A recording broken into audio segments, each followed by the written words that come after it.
27-kechagacha, qadr kechasigacha tashlaysiz.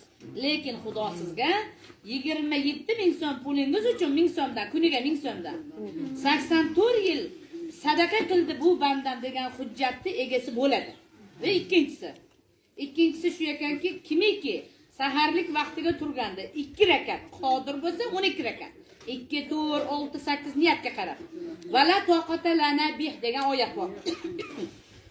Toqatingizga qarab.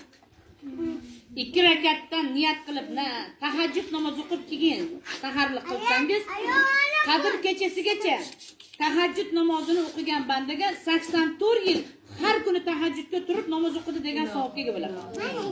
Endi uchinchisi, qaysiki banda Bismillahirrohmanirrohim bilan Ramazonni 1-kunidan niyat qilib, har doim o'qib kelibsiz. Ramazonni 1-kunidan niyat qilib, niyatlar amallardan o'zga emas degan nima bor.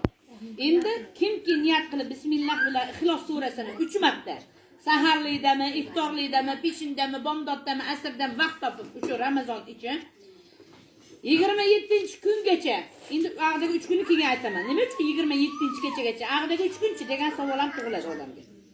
27-kechagacha har kuni bismillah bilan 3 marta Ixlos, ya'ni qul huvallohu deb qo'ygan odam 84 yil tilovat Qur'on qilib yashadi degan savobga ega bo'ladi.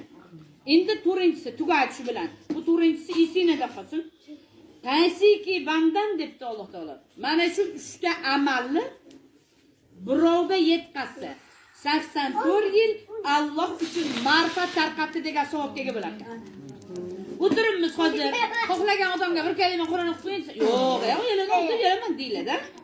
Ana bu kimiki mana shu 3 ta esingizda qolgan bo'lsa, birinchi sadaqa, ikkinchi tahajjud namoz, uchinchisi ixlosni bismillah bilan o'qish. Esingizda qolib, kimgadir Ramazon sharif 1-kundan 27-kechagacha shuni xalqqa yetkazsa, 84 yil hidoyat tarqatdi degan savobga ega bo'lar ekan deb qo'ysangiz, 84 yil to'xtamay ma'ruza qilgan savobga ega bo'lar ekansiz.